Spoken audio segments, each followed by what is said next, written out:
স্বপ্ন ছিল ইতালি যাওয়ার, তাই দালালদের মাধ্যমে দিয়েছিলেন 11 লাখ টাকাও। কিন্তু সেই স্বপ্নই রয়ে গেল নরসিংদীর কলেজ শিক্ষার্থী হাবিবুল্লাহর।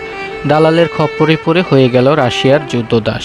অবশেষে ইউক্রেন রাশিয়ার যুদ্ধে প্রাণ হারাতে হলো তাকে। শিবপুর উপজেলার আইয়ুবপুর ইউনিয়নের ঘাসিরদিয়া গ্রামের আবু সিদ্দিক ভূঁইয়ার ছেলে হাবিবুল্লাহ। এইচএসসি পাশ করার পর থেকে এই স্বপ্ন ছিল ইউরোপে যাবার। সেই স্বপ্ন বাস্তবায়নে গ্রামের এক দালালের মাধ্যমে 15 লাখ টাকার চুক্তি হয় ইতালি যাওয়ার। এর মধ্যে 11 লাখ টাকা দিয়ে পাড়ি জমায় ইউরোপের পথে। তবে ইউরোপের পথে পাড়ি দিলেও যেতে পারেনি স্বপ্নের সেই ইতালি।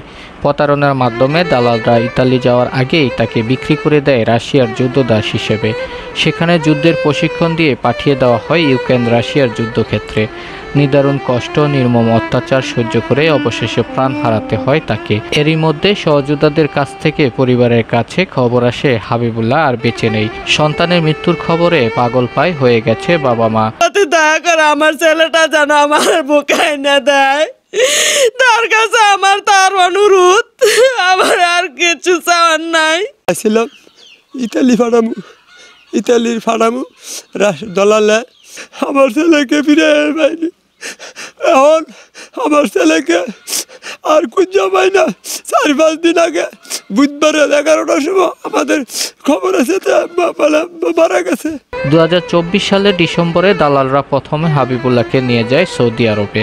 সেখানে 2 মাস অবস্থান করে তাকে তুরস্ক হয়ে রাশিয়া নিয়ে যাওয়া হয়। এরপর তুলে দেওয়া হয় রাশিয়ার সেনাবাহিনীর হাতে।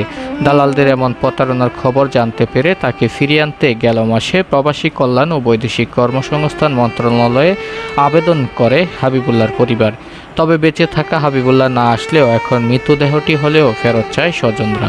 একই সাথে প্রতারক দালালদেরও কঠোর শাস্তির দাবি এলাকাবাসীর। হাবিবুল্লাহর যখন ছোট ভাই 27 তারিখে আর কি বলছে যে ভাই আমার অবস্থা তো ভালো না, আমার তো যুদ্ধ নিছে, তো আমার বাঁচাও, তোমরা যে কোনো কৌশলে অ্যাপ্লাই করে যেভাবে বাঁচাও, আমার খুব অবস্থা খুব খারাপ। আমি একটা বোমার হামলা খাইছি, হামলা খাওয়ার পর 5 কিলোমিটার দূরে আর কি যাই আমি ফোন দিছি তোমাদেরকে, আমার অবস্থা খুব খারাপ। আমরা শুনতেছি সে মারা গেছে, মারা হয়ে গেছে না যাতা আছে, এটা আমি সঠিক খবর পাই নাই। আমি এখনো বিশ্বাসী না, যদিও মারা যায় তাইলে আমার বাচ্চারা লাশটার জন্য বাংলাদেশে পৌঁছাই দেয় নেওয়া ঠিক না। এই যে দালাল চক্র যারাই আছে তারা যাতে অদূর ভবিষ্যতে এইরকম কাজ যাতে কোনো মায়ের সাথে কোনো বাবার সাথে না করে, এটা বাংলাদেশ সরকারের কাছে আমার একটা আবেদন। শোকাহত পরিবারটির পাশে থাকার কথা জানিয়েছে উপজেলা নির্বাহী কর্মকর্তা। একই সাথে কেউ যেন দালালের মাধ্যমে বিদেশে পাড়ি দিয়ে নিজেকে মৃত্যুর মুখে ঠেলে না দেয় তারও আহ্বান জানিয়েছেন এই কর্মকর্তা। তো তার পরিবারের প্রতি আমরা সমবেদনা জানাচ্ছি উপজেলা প্রশাসনের পক্ষ থেকে।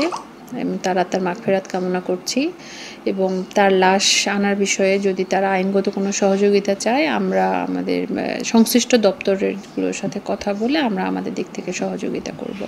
সরকারিভাবে কিন্তু যে শ্রমিক ভিসায় যদি কেউ যেতে চায়, সরকারিভাবে কিন্তু খুব সুন্দর উপায়ে, পরিচ্ছন্ন উপায়ে কিন্তু যাওয়ার বিধান রয়েছে এবং যাওয়ার সুযোগ রয়েছে।